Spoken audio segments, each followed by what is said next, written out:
ओम श्री साईराम. सत्य साई वाहिनी. प्रकरण 13. गुरुस्वरूप अवतार पुरुष. जगत किंवा सृष्टी, काळ, कर्म हे सर्व ईश्वरी संकल्पाचं प्रगटीकरण आहेत आणि ईश्वराशी बद्ध आहेत.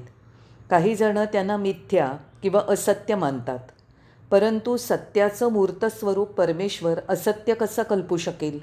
म्हणून असं म्हणता येईल की एका दृष्टीने ते सत्य आहेत.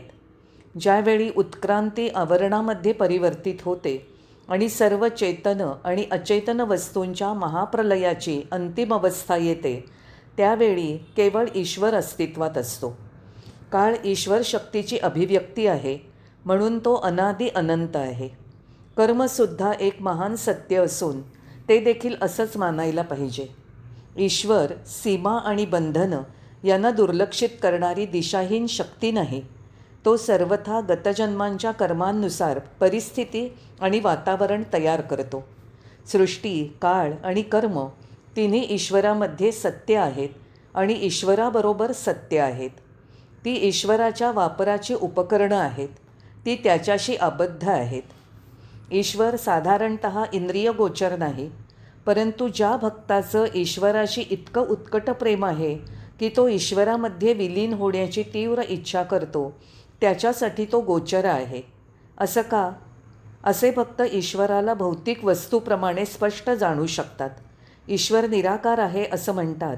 याचा अर्थ तो कोणतंही रूप धारण किंवा ग्रहण करू शकतो. त्याची अनंत रूपं आहेत. तर कोणत्या रूपात तो भक्ताला स्पष्ट दर्शन प्रदान करतो? भक्ताला ज्या रूपातल्या ईश्वराची अभिरुची आहे, ज्या रूपाच्या दर्शनाने त्याला परमसंतोष होईल, त्या रूपात ईश्वर प्रगट होतो. ही रूपं ईश्वरी अवतार आहेत. ईश्वर असा प्रगट होताना सीमित होत नाही. तो अशा प्रत्येक अवतारामध्ये स्वतःला संपूर्ण भव्यतेने प्रगट करतो. असं म्हणतात की काही अंशावतार आहेत आणि काही पूर्णावतार आहेत. काही अल्पकालिक आणि काही शाश्वत आहेत. परंतु केवळ सौजन्याप्रीत्यर्थ असे अवतार म्हणविले जातात. काही ग्रंथांमध्ये नारद, सनतकुमार आणि अन्य मुनी असे अवतार म्हणून उल्लेखिले आहेत. त्यांच्यामध्ये संपूर्ण दैवी गुण नाहीत, म्हणून ते उपासिले जात नाहीत. जीव स्वभावतः शाश्वत आणि अमर्त्य आहे. तो अनादि अनंत आहे. त्याला जन्ममृत्यू नाहीत. तो स्वप्रकाशित आहे. तो ज्ञान आणि ज्ञाता आहे. कर्ता आणि भोक्ता आहे. तो बद्ध असो किंवा मुक्त, जीवीमध्ये ही सर्व लक्षणं अखंड असतात. परंतु काहीही असो, त्याला ईश्वरासमान स्वातंत्र्य नसतं. प्रत्येक कर्मामध्ये जीवीला देह, कान इत्यादींसारखी कर्मेंद्रिय, देहाला संचलित करणारे पंचप्राण समाविष्ट करावे लागतात. या सर्वांचे ईश्वरी शक्तीसकट व्यक्तीमध्ये सहअस्तित्व असतं. तथापि काही असलं तरी जीवी संकल्प शक्तिविरहित यंत्रासमान नाही. ज्याप्रमाणे प्रस्तुत जन्मातली कर्म पूर्वजन्मातील कर्मगुणांनुसार असतात, त्याचप्रमाणे प्रस्तुत कर्म भावी जन्मातील कर्म निश्चित करतात. वर्तमान कर्मगुणांनुसार ईश्वर परिस्थिती आणि परिणाम, काळ आणि स्थळ निर्धारित करतो. ईश्वरापाशी मनुष्याच्या स्वभाव परिवर्तनाची शक्ती असते, परंतु तो स्वभावाला भिन्न साचा देण्यासाठी तिचा प्रयोग करत नाही. तो हे सर्व व्यक्तीच्या स्वतंत्र इच्छाशक्तीवर सोडतो. व्यक्तीला अनुभवांद्वारा बोध घ्यावा लागतो. ज्याप्रमाणे खडकातून तासलेला कळपा खडकाचाच भाग असतो, त्यासमान व्यक्ती ईश्वराचा भाग नाही. एका दृष्टीने जीवी आणि जगत ईश्वरापासून वेगळे आणि भिन्न आहेत. दुसऱ्या दृष्टीने ते अविभेद्य आहेत. भिन्नता आणि ऐक्य यांचं हे रहस्य बुद्धी आणि तर्क यांच्याद्वारा उलगडणार नाही. ते केवळ वेद आणि वेद संदेश यांच्याद्वारा जाणता येतं.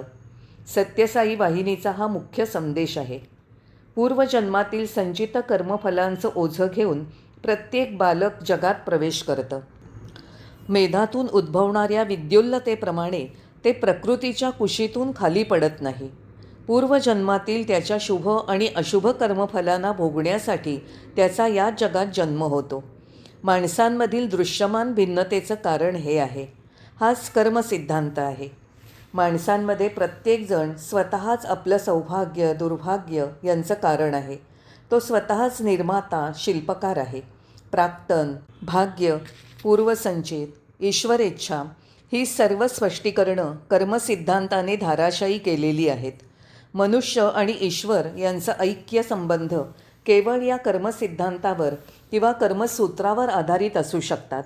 ज्यावेळी मनुष्याला ही जाणीव होते की त्याच्या दुःखाच्या कारणामध्ये ईश्वराचा काही भाग नाही, केवळ तो स्वतः त्याचं कारण आहे, दुसऱ्या कोणा व्यक्तीला यासाठी दोष देता येत नाही, त्याच्या कर्मांचं कार्यकारण आरंभक लाभार्थी तो स्वतः आहे आणि तो स्वतःचं भविष्य घडवायला स्वतंत्र आहे, त्यावेळी तो दृढ पवित्रा आणि स्पष्टतर मनाने ईश्वरासन्मुख जातो.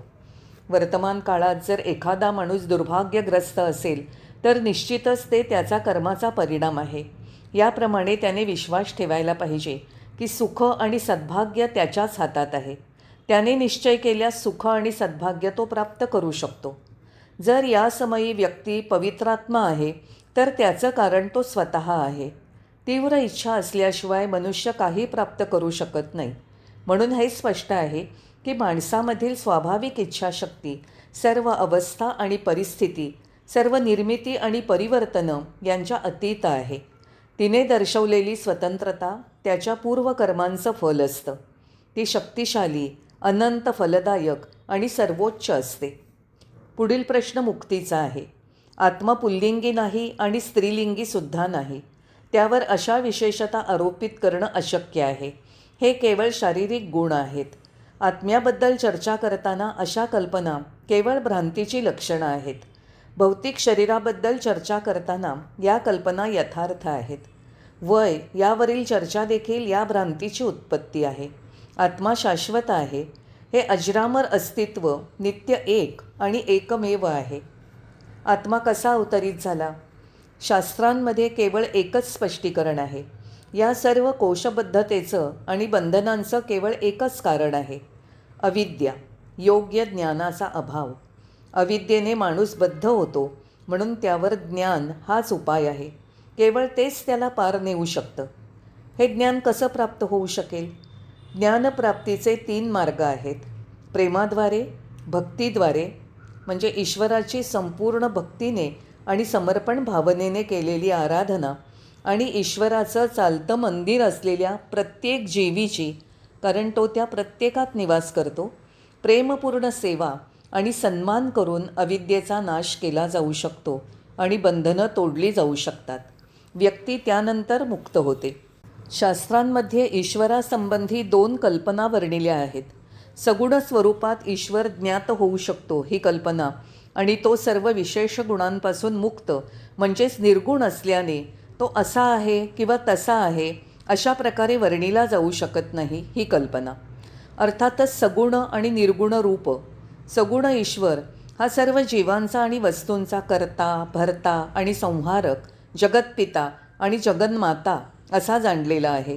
म्हणून तो सर्व जीवांच्या आणि वस्तूंच्या अतीत, मानवापासून नित्य, स्पष्टपणे वेगळा आणि भिन्न आहे. सगुणोपासकांची मान्यता आहे की या परमगुणमयी तत्वाचं ज्ञान मुक्तिप्रदायक आहे. ज्यावेळी या ज्ञानामध्ये मनुष्य स्थित होतो, त्या ज्ञानातूनच आणि त्या ज्ञानामध्येच जीवित असतो, त्यावेळी तो मुक्ती प्राप्त करतो. निर्गुण सिद्धांतावरील चिंतन हा दुसरा मार्ग आहे. ईश्वरावर आरोपित केले गेलेले गुणविशेष अवांछनीय आणि अयोग्य आहेत हे सत्य या चिंतनातून जाणलं जातं, आणि ईश्वराच्या कल्पनेपासून हे गुण त्यागिले जातात. त्यावेळी एकच निर्गुण पुरुषोत्तम जाणीवेत राहतो. त्याला ज्ञाता असं उल्लेखता येत नाही, कारण ज्ञान किंवा उमज हे केवळ मानवी मन आणि जाणीव यांच्या संदर्भात यथार्थ आहे. त्याला जिज्ञासू असं निर्देशिता येत नाही, कारण जिज्ञासा दुर्बलांचं लक्षण आहे. तो बुद्धीशी संबंधित असू शकत नाही, कारण बुद्धी सारासार विवेक करते, वर्गीकरण आणि विभाजन करण्याचा प्रयत्न करते, आणि हे सुद्धा अस्थिरतेचं लक्षण आहे. त्याला सृजक किंवा निर्माता असंही निर्देशिता येत नाही, कारण सृजन ही बद्ध, सीमित असणाऱ्यांची कृती असते. तिला किंवा त्याला कुठलंही बंधन किंवा सीमा नाही. कृती एक इच्छा, एक आवश्यकता, एक कामना निर्देशिते. ती अन्य कोणत्याही कारणामुळे उत्पन्न होत नसते. सर्व कार्यांच्या मुळाशी एक अंतस्थ पीडा असते, जिचं उपशमन करण्याचा हा प्रयत्न असतो. वेदांमध्ये परब्रह्माला केवळ तत् म्हणून संबोधिलं जातं. संदर्भ सर्वथा तत्शी आहेत. तो हा शब्द भिन्नता प्रेरक आहे. म्हणून परब्रह्म गुणांनी आरोपित केलेल्या सर्व मर्यादा आणि बंधनांपासून मुक्त आहे हे दर्शवण्यासाठी तत् हा शब्द वापरला आहे. हे अद्वैत सिद्धांताचं सार आहे, कारण गुण विभाजन करतात, फरक करतात. परिपूर्णता प्राप्त करणं हे प्रत्येकाचं अनिवार्य दैव आहे. प्रत्येक जीवाला अंततः परिपूर्णता प्राप्त करावी लागते. प्रत्येकजण प्रस्तुत समयी या यात्रेमधील एका विशिष्ट स्थितीमध्ये आहे, जी पूर्वजन्मातील कर्म आणि गतकालातील भावना यांचा परिणाम आहे. प्रस्तुत कर्म आणि त्या कर्मांना प्रोत्साहित करणाऱ्या आणि आकारित करणाऱ्या भावना भविष्य घडवित आहेत. अर्थात आपली प्रस्तुत कर्म, विचार आणि भावना भविष्यातील सद्भाग्य आणि दुर्भाग्य यांची मूलभूत कारणं आहेत. स्वतःला वाचवण्याची प्रेरणा आणि मुक्तिप्राप्तीपर्यंत उन्नत करण्याची शक्ती पुस्तकातून मिळवता येत नाही. ही शक्ती तर स्वतः व्यक्तीतून यावी लागते. कोणी आपलं समग्र जीवन प्रगाढ ग्रंथांच्या अध्ययनात व्यतीत करेल, कोणी बुद्धिजीवींमध्ये सर्वोच्च स्थान प्राप्त करेल, परंतु या सर्वांच्या शेवटी त्याने आध्यात्मिक क्षेत्रामध्ये अल्प प्रगतीसुद्धा केलेली नसेल.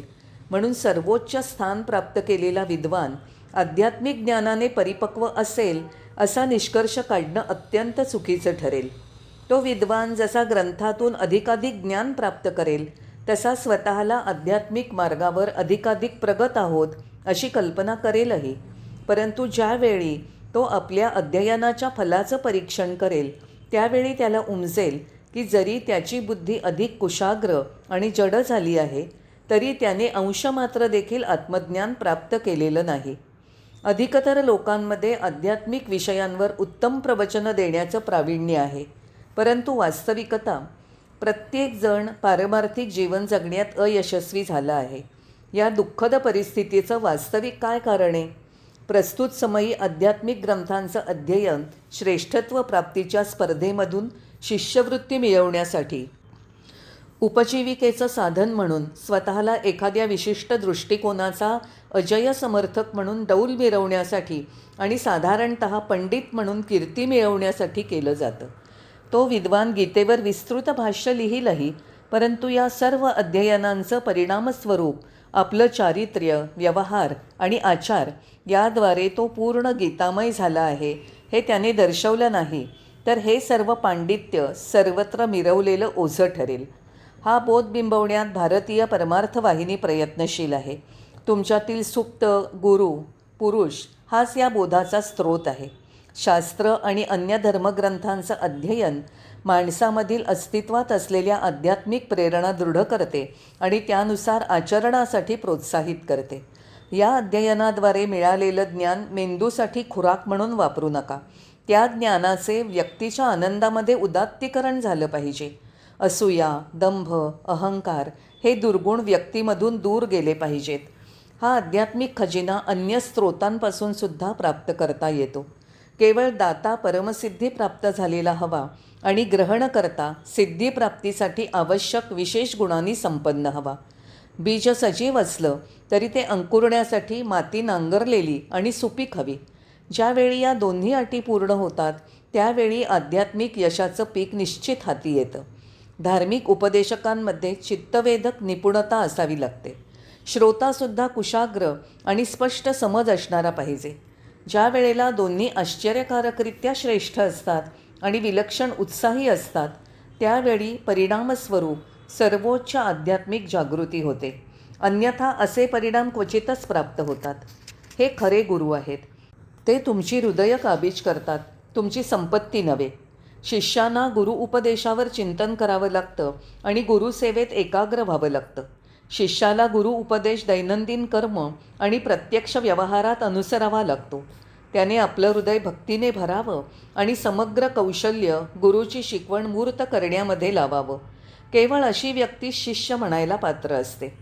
ज्यावेळी मुक्ती तृष्णा आणि स्वसत्याचं प्रगटीकरण तीव्र होतं त्यावेळी प्रकृतीमध्ये एक विस्मयकारी आणि रहस्यमय शक्ती कार्यान्वित होईल. ज्यावेळी भूमी सुपीक होते त्यावेळी कुठून तरी बीज प्रगट होतं. आध्यात्मिक गुरु सावधान होईल आणि ही तृष्णा शांत होईल.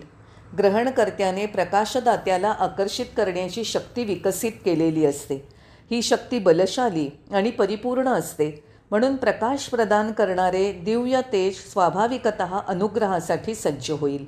वाचक हो, साधारण प्रतीच्या गुरूंची संख्या वाढली असली तरी प्रत्येकापेक्षा आणि सर्वांपेक्षा श्रेष्ठ आणि करुणामय गुरु माणसासाठी उपलब्ध आहे. तो दुसरा कोणी नसून ईश्वराचा अवतार आहे. तो केवळ त्याच्या संकल्पशक्तीने माणसाला आध्यात्मिक जीवनाचं सर्वोच्च साफल्य प्रदान करेल. तो हे प्रदान करू शकतो आणि ते स्वीकारण्यास माणसाला उद्युक्त करू शकतो. अधमाधम व्यक्ती देखील हे सर्वोच्च ज्ञान निमिषार्धात प्राप्त करू शकेल. तो सर्व गुरूंचा गुरु आहे. तो मानवी रूपात ईश्वराचा पूर्णावतार आहे. माणूस ईश्वराला केवळ मानवी रूपातच जाणू शकतो. भारतीय परमार्थ वाहिनी पुनः पुन्हा उद्घोषित करत आहे की मानवी रूपातील ईश्वराची आराधना हे माणसाचं सर्वोच्च कर्तव्य आहे. जोपर्यंत ईश्वर मानवी रूपात अवतारित होत नाही तोपर्यंत माणसाची ईश्वर दर्शनाची आणि ईश्वरवाणी श्रवणाची आकांक्षा कधीही पूर्ण होणार नाही. अर्थातच माणूस ईश्वराला अन्य विविध रूपात कल्पू शकतो, परंतु ईश्वराच्या सत्य स्वरूपाची अल्पमात्र देखील तो कल्पना करू शकणार नाही. कितीही प्रयत्न केला तरीही माणूस ईश्वराला मानवी रूपापेक्षा अन्य रूपात कल्पू शकणार नाही. लोक ईश्वर आणि विश्वातील सर्व सृष्ट वस्तू यांचा स्वभाव आणि रचना यावर आश्चर्यकारक प्रवचनं आणि भाष्य देऊ शकतात. ते ईश्वराच्या मानवी रूपातील अवतारांची सर्व वर्णनं निरर्थक कल्पित कथा आहेत असं प्रतिपादन करून ते स्वतःचं समाधान करू शकतील. चर्मचक्षू केवळ हेच पाहू शकतात. हा निष्कर्ष ज्ञानावर आधारित नाही. वास्तविकतः या प्रतिपादनांमध्ये आणि उद्घोषणांमध्ये ज्ञानाचा अभावच आहे. आपण यामध्ये केवळ अहंकाराच्या तरंगांवरील फेस पाहू शकतो. कोहम, मी कोण आहे, मी कर्ता आहे, ही भावना माझ्यामध्ये का आहे, मी भोगता आहे, या भावनेचा काय अर्थ आहे, जन्मानंतर शेवटी मृत्यू का असतो, माझ्या नशिबी हे जीवन कसं आलं, या संसारातून या आवागमनाच्या शृंखलेतून मी मुक्त होऊ शकेन का, या प्रश्नांची उत्तरं शोधण्याच्या प्रयत्नांना प्राचीन ऋषींनी तप हे नाव दिलं. ज्या वेळेला व्यक्तीची बुद्धी या स्थिर जिज्ञासेने परिपक्व होते त्यावेळी तो तपमार्गात प्रवेश करतो. हा प्रथम सोपान आहे. या सोपानावर चढल्यावर शीघ्र शास्त्र किंवा जिज्ञासूंच्या सामुदायिक सुज्ञानांचं मूर्तिमंत स्वरूप असलेले पवित्र धर्मग्रंथ त्याचे स्वागत करतात. श्रुती किंवा वेद त्याला ऋषींच्या स्वयंसिद्ध उपदेशाचं श्रवण, चिंतन आणि आचरण करण्याचा आदेश देतात. ते त्याला आश्वासन देतात की तो मोक्षाचं ध्येय प्राप्त करेल आणि त्याच्या मनाने रंगवलेल्या दृश्य जगताच्या भ्रांतीपूर्ण आकर्षणांपासून स्वतःला मुक्त करेल. माणसाच्या या एकाकी यात्रेमध्ये केवळ ईश्वरच मार्गदर्शक, सखा आणि उपदेशक होऊ शकतो. गुरु म्हणवणारे मदत करू शकत नाहीत किंवा वाचवू शकत नाहीत. श्रुती माणसाला श्रोत्रिय आणि ब्रह्मनिष्ठ गुरूंकडे जाण्यासाठी उपदेशितात. ते माणसाला अन्य जणांकडे जाण्याविरुद्ध इशारा देतात. श्रोत्रियचा अर्थ काय आहे? श्रुती किंवा वेदांशी निस्संशयपणे निष्ठावान असलेला आणि त्यामधील नियम आणि बंधनं यांचं अंशमात्रही न ढळता पालन करणारा असा त्याचा अर्थ आहे. ब्रह्म जाणीवेमध्ये स्थित असलेल्या व्यक्तीला ब्रह्मनिष्ठ म्हणतात. त्याला पिडणारे कोणतेही संदेह नसतात, विचलित करणारी कोणतीही प्रलोभनं नसतात, कारण त्याने आत्म्यामध्ये स्थिर निष्ठा अर्जित केलेली असते. त्याचा भौतिक विषयांशी संबंध नसतो. तो सर्व लोक ब्रह्म म्हणून, ब्रह्मतत्वाचं प्रगटीकरण म्हणून पाहतो. त्याची कर्म आणि क्रिया या जाणीवेशी सुसंगत असतात. त्याची दृष्टी सर्वकालिक असते. तो भूत, वर्तमान आणि भविष्य जाणतो. तो सर्व विशेषणांच्या अतीत असतो. त्रिगुण त्याला बाधत नाहीत. त्याचं अस्तित्व केवळ एक आणि एकमेव आत्म्यामध्ये असतं. वैशिष्ट्य आणि भिन्नता, द्वंद्व आणि असमानता यांनी तो अप्रभावित असतो. तो निरंतर आनंदामध्ये असतो. वेद जिज्ञासूंना अशा गुरूंकडे जाण्यासाठी प्रोत्साहित करतात, परंतु केवळ एकाच व्यक्तीमध्ये हे सर्व गुण आहेत. तो सर्वेश्वर आहे. सत्य जाणलेले किंवा तत्त्वनिपुण पंडित श्रोत्रिय किंवा ब्रह्मनिष्ठ या वर्गात येत नाही. ते तुम्हाला आवश्यक असलेले गुरु नाहीत. योग वसिष्ठ म्हणतं की श्रीरामचंद्रांनी वसिष्ठ मुनींना प्रश्न विचारला, दिव्य गुरुवर्य, मृत्यू टाळता येईल असा काही मार्ग आहे का? याच समस्येने गौतम बुद्धाला संन्यास मार्गाकडे वळवलं आणि सर्व मोहांचा त्याग करायला भाग पडलं. त्याच्यावर मानवांमध्ये सर्वश्रेष्ठ अशा शाश्वत कीर्तीची उधळण झाली.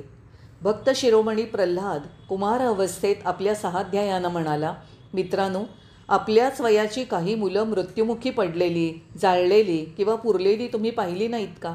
अशा प्रकारे त्याने मृत्यूच्या घटनेकडे त्यांचं लक्ष वेधलं आणि या अटळ सत्यापासून बोध घ्यायला त्यांना आमंत्रित केलं. त्याने त्यांना श्रेष्ठतर ज्ञान शिकवलं. मुक्ती प्रदान करणाऱ्या श्रेष्ठतर ज्ञानप्राप्तीची अंतस्थ प्रेरणा असणाऱ्यांनी म्हणूनच मृत्यूच्या घटनेवर चिंतन केलं पाहिजे आणि त्याचा शोध घेतला पाहिजे. मृत्यूमुळे भय उत्पन्न व्हायला नको.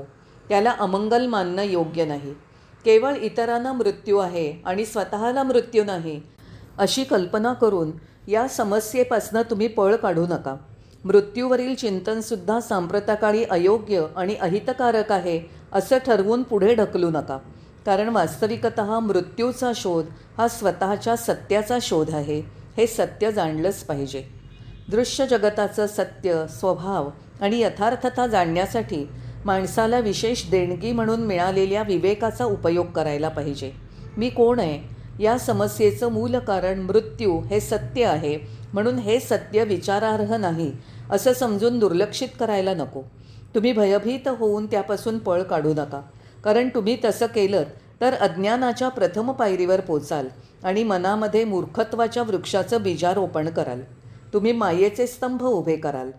मानवी अस्तित्वातील प्रत्येक सुप्त रहस्य मृत्यूच्या शोधाशी जुडलेलं आहे.